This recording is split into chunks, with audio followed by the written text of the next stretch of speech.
Welcome to Vijay channel. என்ன friends எல்லாம் நல்லா இருக்கீங்களா? இன்றைக்கி வீடியோவில் என்ன பார்க்க போகிறோம்னு பார்த்தீங்கன்னா 5 ரூபா காயினை யூஸ் பண்ணி பேட்டரி வந்து எப்படி பண்ணுறதுன்னு தான் பார்க்க போகிறோம். இப்போ பார்த்தீங்கன்னா தெரியும் 5 ரூபா காயினை வந்து எவ்வளோ வந்து அடிக்க வச்சிருக்குன்னு பாருங்கள். இதை வச்சு தான் நம்ம வந்து பேட்டரி எப்படி செய்கிறதுன்னு பார்க்க போகிறோம். இது வந்து கரெக்டாக ஒர்க் ஆகுமா அப்படின்னு சொல்லி தான் பார்க்க போகிறோம். வாங்க ஃப்ரெண்ட்ஸ், இந்த 5 ரூபாயை யூஸ் பண்ணி பேட்டரி வந்து எப்படி பண்ணலான்னு வீடியோக்குள்ளே பார்க்கலாம்.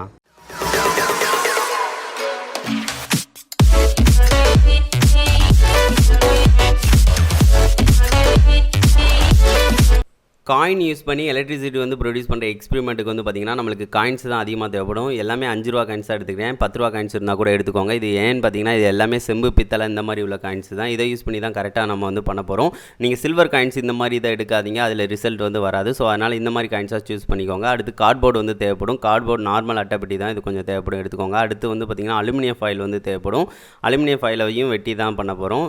ஃபஸ்ட்டு வந்து என்ன பண்ண போகிறோம்னு பார்த்தீங்கன்னா அந்த 5 ரூபா காயின் அளவுக்கு வந்து பார்த்திங்கன்னா ரவுண்ட் ஷேப்பில் வந்து நம்ம வந்து அட்டைப்பெட்டியில் வந்து ஃபஸ்ட்டு ஒரு மார்க் பண்ணிக்கலாம். இதை தான் நம்ம வெட்டி எடுக்க போகிறோம். நான் 20 காயின்ஸ் கிட்ட நான் வச்சுருக்கேன். ஸோ அதனால் ரவுண்ட்ஸ் வந்து கொஞ்சம் அதிகமாகவே நான் வந்து போட்டுக்கிறேன். இப்போ பார்த்தீங்கன்னா தெரியும் நம்ம எல்லாமே ரவுண்ட்ஸ் வந்து ஷேப் வந்து போட்டாச்சு. இந்த ரவுண்ட் ஷேப்புக்கு வந்து நம்ம கத்திரிக்கோலை யூஸ் பண்ணி வந்து வெட்டிக்கலாம். இதை கொஞ்சம் பார்த்து வந்து பொறுமையாக தான் வெட்டணும், கொஞ்சம் கடுப்பாக தான் இருக்கும் இது.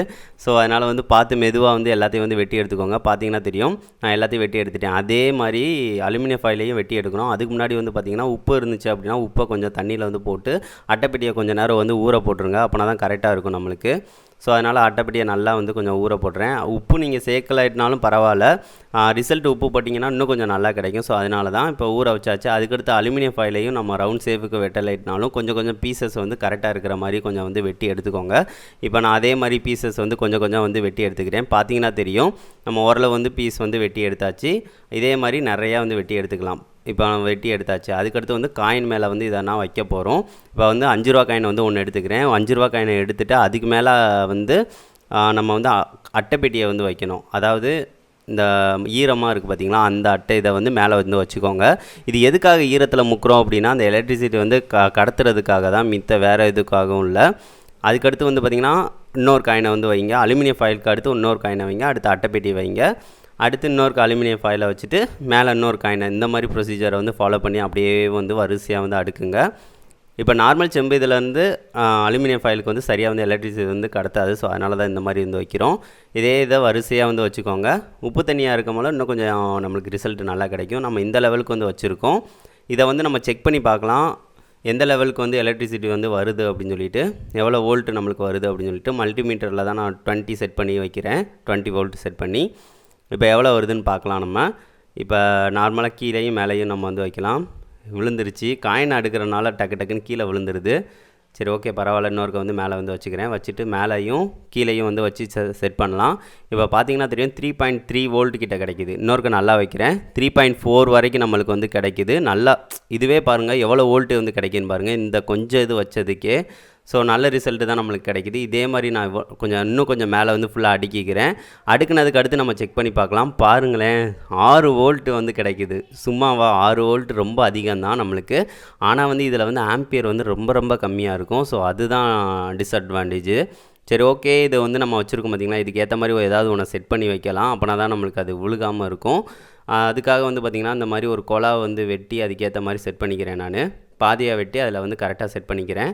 செட் பண்ணியாச்சு. பார்த்திங்கன்னா தெரியும். அதுக்கடுத்து மீதி காயின்ஸும் நிறையா இருக்குது பார்த்திங்களா, அதையும் வந்து வரிசையாக வந்து நம்ம வந்து அடுக்கி வந்து வச்சுக்கலாம். அடுக்கி வச்சுட்டு நம்ம ரிசல்ட் எப்படி இருக்குது அப்படின்னு சொல்லிட்டு பார்க்கலாம். இதுக்கு அடுத்து இருந்து அடுக்கலாம். 10 ரூபா காயின் இருந்தாலும் நடுவில் நீங்கள் அடிக்கிக்கலாம், பிரச்சனை இல்லை. இருந்தாலும் நம்ம வந்து கார்ட்போர்டு ப்ளஸ் வந்து அலுமினியம் ஃபாயில், அதுக்கடுத்து 5 ரூபா காயின், இதே மாதிரி ப்ரொசீஜரில் எல்லாத்தையும் வந்து அடிக்க எடுத்துக்கலாம். இப்போ பார்த்திங்கன்னா தெரியும் சூப்பராக வந்து அடிக்க எடுத்தாச்சு. இப்போ எவ்வளோ வோல்டேஜ் வந்து வருதுன்னு பார்க்கலாம். இது வந்து கூடும் குறையும் இந்த மாதிரி மாறி தான் இருக்கும். ஒரு கான்ஸ்டண்ட்டாக வந்து நம்மளுக்கு வந்து கிடைக்காது. இப்போ பார்த்தீங்கன்னா தெரியும் இப்போ 3.4 கிட்ட கிடைக்கிது. கரெக்டாக வந்து வச்சுக்கலாம். நம்ம இப்போ பார்த்தீங்கன்னா தெரியும் நம்மளுக்கு 3.3 அந்த சம்திங் கிடைக்கிது. ஃபஸ்ட்டு வந்து 6 வோல்ட் வரைக்கும் நம்மளுக்கு கிடச்சிச்சு. சரி, ஓகே, இதுவே ஒரு நல்ல இது அவுட்புட் தான். சரி, ஓகே, இதை வந்து நம்ம வந்து வச்சுக்கலாம். அதுக்கடுத்து இதை செக் பண்ணி பார்க்கலாம் எந்த லெவலுக்கு இருக்குது அப்படின்னு சொல்லிட்டு. ஒரு லைட்டு சின்ன பல்பை வந்து செக் பண்ணி பார்க்கலாம். பாருங்களேன், 6 வோல்ட்டு 3 வோல்ட்டு கிடைக்குது. ஆனால் அந்த பல்பு வந்து பார்த்திங்கன்னா லைட்டாக தான் எரியும். இப்போ நல்லாவே இருட்டில் வச்சு பார்த்தீங்க அப்படின்னா தெரியும் லைட்டாக தான் எரியும். ஏன்னு பார்த்தீங்கன்னா அதில் எனர்ஜி வந்து ரொம்ப ரொம்ப கம்மி, ஆம்பியர் வந்து ரொம்ப ரொம்ப கம்மி. ஸோ அதனால தான் இந்த லெவலுக்கு வந்து எரியுது. இதை வந்து நம்ம ரொம்ப நாள் யூஸ் பண்ண முடியாது. ரிமோட் இந்த மாதிரி இதுக்கு வேணால் இந்த எனர்ஜி வந்து கரெக்டாக இருக்கும். பார்த்தீங்கன்னா தெரியும். இதை வந்து நான் வந்து மோட்டரில் வச்சு நான் செக் பண்ணி காட்டுறேன் எந்த லெவலுக்கு இருக்குது அப்படின்னு சொல்லி பாருங்கள். இது வந்து பார்த்திங்கன்னா ட்ரோன் மோட்ரு. இது வந்து 1 வோல்ட்டு கிடச்சாலும் சுற்றும், லைட்டாக சுற்ற தான் செய்யும். அந்த 1 வோல்ட்டு கிடைக்கும், இது 6 வோல்ட்டு கிட்ட நம்மளுக்கு கிடச்சிக்கிட்டு தான் இருக்குது. ஆனால் வந்து பாருங்கள் சுற்றவே சுற்றாது.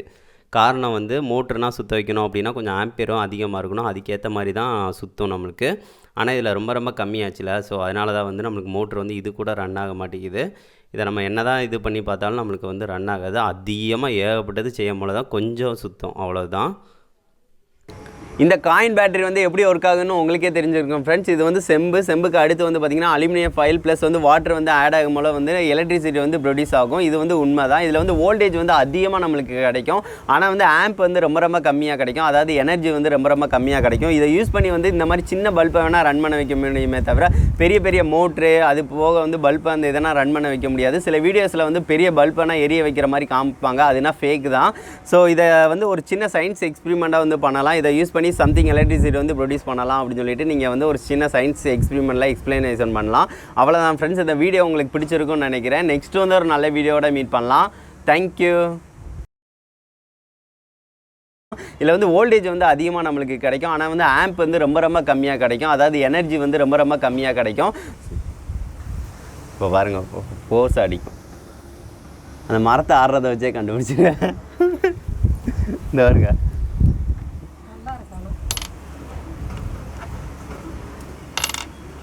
யூஸ் பண்ணி வந்து சின்ன பல்பை வேணால் ரன் பண்ண வைக்க முடியுமே தவிர பெரிய பெரிய மோட்ரு பல்பு இந்த மாதிரினா ரன் பண்ண வைக்க முடியாது. இதை யூஸ் பண்ணி நிறைய பேர் அந்த மாதிரி வீடியோஸ் வந்து போட்டிருப்பாங்க, அதுனா ஃபேக்கு தான். எப்படி வேணா எப்படிமா பண்ண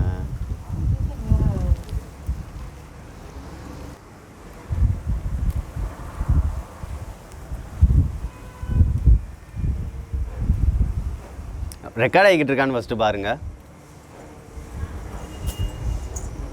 ஆகுதா? இல்லை இருக்கட்டும் இருங்க. இப்போ பேசிடுவேன்.